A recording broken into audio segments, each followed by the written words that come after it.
हिमाचल में इस बार धान की बम्पर पैदावार। 34 वर्षीय विवाहित महिला ने फंदा लगाकर की आत्महत्या। खुदाई के साथ सुरंग में बिछेगी पाइपलाइन। सनवारा टोल प्लाजा में बस और कार की टक्कर। कुल्लू के दलाश में गहरी खाई में गिरी गाड़ी, 2 की मौत। किराया मांगा तो बस कंडक्टर की बहसबाजी, बीच बचाव करने वाले को मारा चाकू। मंडी नगर निगम पर भाजपा का कब्जा।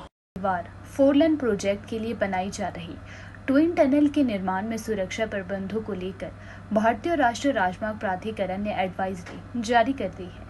इसके तहत अब सुरंग की खुदाई के साथ ही संभावित राहत और बचाव कार्यों के लिए पाइपलाइन बिछेगी। टनल प्रोजेक्ट का जिम्मा संभाल रही निर्माण कंपनी ने नई गाइडलाइन पर अमल शुरू कर दिया है। मटौर से शिमला 4 लेन प्रोजेक्ट के तहत दौलतपुर के अंग्रेजों के जमाने की बनाई गई सुरंग के साथ ही ट्विन टनल का निर्माण शुरू कर दिया गया है। निर्माण कंपनी ने मई 2023 से गजरेहट से समेला के आगे तक सुरंग के दोनों छोरों को मिलाने का काम शुरू किया है।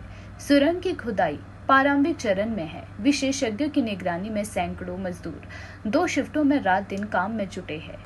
इस बीच हाल ही में उत्तरकाशी में टनल हादसा सामने आ गया। सुरंग के एक हिस्से में भारी मलबा आने से इस हादसे में करीब 41 मजदूर पिछले 13 दिनों से सुरंग के भीतर फंसे हुए हैं। उन्हें सुरक्षित निकालने की जंग देश दुनिया की सुर्खियां बनी हुई है। बचाव एवं राहत की मुहिम को सुरंग के भीतर पाइपलाइन डालकर अंजाम तक पहुंचाने के प्रयास युद्ध स्तर पर चल रहे। इस हादसे से सबक लेने के बाद सतर्क हुई NHAI ने नई एडवाइजरी जारी की है। कंपनी अब सुरंग की खुदाई को आगे बढ़ाने के साथ साथ किसी भी संभावित खतरे या हादसे से निपटने के लिए राहत एवं बचाव कार्यों के लिए पाइप भी डालेगी।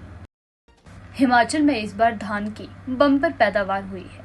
इसका अंदाजा इसी आंकड़े से लगाया जा सकता है कि अब तक सूबे के किसान सरकार को 45 करोड़ रुपए की धान बेच चुके हैं। प्रदेश भर में स्थापित 14 मंडियों में अब तक 3,663 किसानों से 20,993.21 मीट्रिक टन धान की खरीद हो चुकी है। पिछले साल हिमाचल में 14,000 मीट्रिक टन धान खरीद हुई थी।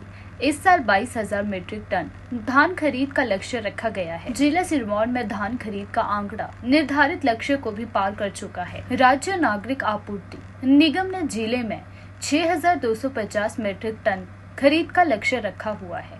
शुक्रवार शाम तक ये आंकड़ा 9,000 मीट्रिक टन के करीब पहुंच गया। ये सिर्फ वही आंकड़ा है जो धान सरकार को बेची गई है।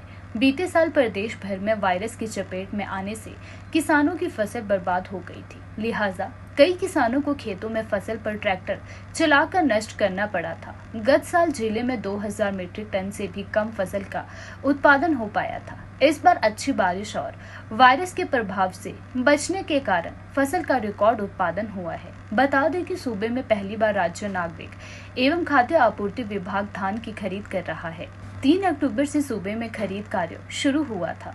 इससे पहले FCI खरीद करता आ रहा था। इस बार सरकार ने A ग्रेड किस्म के धान के लिए 2,203 और सामान्य धान के लिए 2,183 रुपए प्रति क्विंटल समर्थन मूल्य निर्धारित किया है।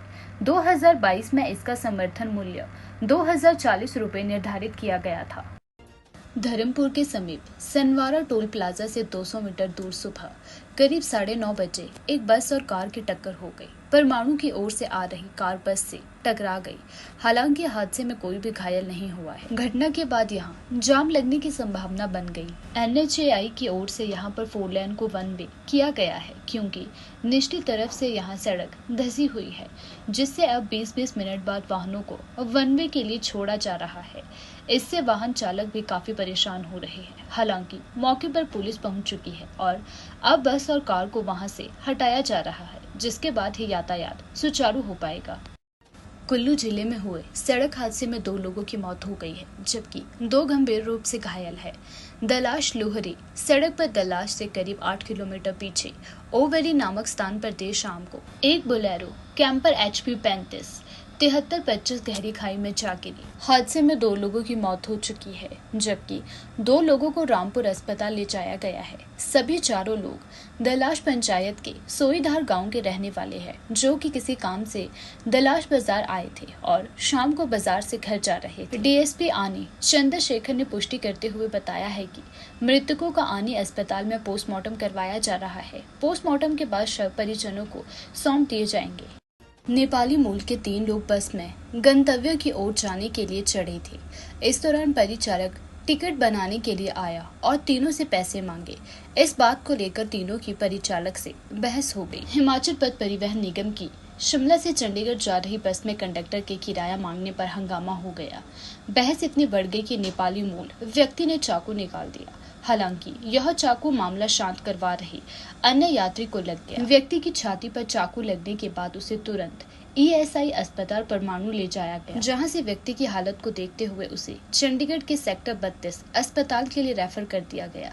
वहीं इसकी जानकारी परमाणु पुलिस को दी गई। पुलिस ने मौके पर 3 व्यक्तियों को गिरफ्तार कर मामला दर्ज कर लिया है। जानकारी के अनुसार नेपाली मूल के 3 लोग बस में देर रात करीब 10:15 पर गंतव्य की ओर जाने के लिए चढ़े थे।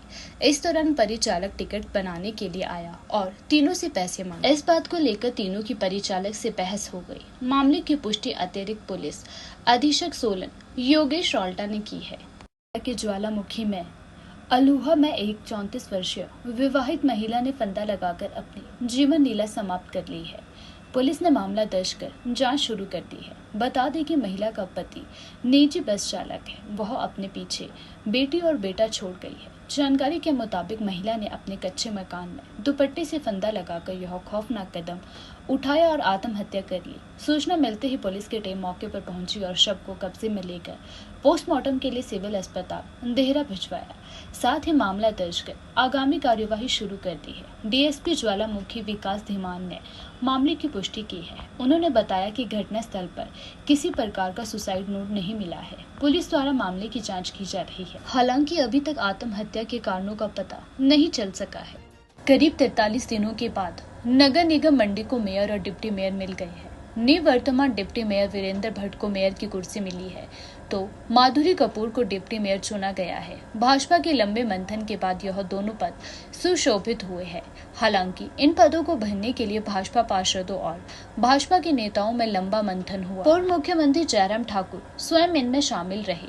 उन्होंने यह मोर्चा संभाले रखा। शनिवार सुबह गहन मंथन के बाद आखिरकार इन दोनों को पदों पर बैठाया गया है। भाजपा की तरफ से सभी पार्षदों ने इनको समर्थन दिया है। हालांकि एक महिला पार्षद ने इस चुनाव से दूरी बनाई रखी और वह शामिल नहीं हो पाई। हालांकि शपथ के बाद महिला पार्षद निगम कार्यालय पहुंची। उधर कांग्रेस की ओर से मात्र 4 ही पार्षद होने के चलते सत्ताधारी दल इस चुनाव में कुछ नहीं कर पाया।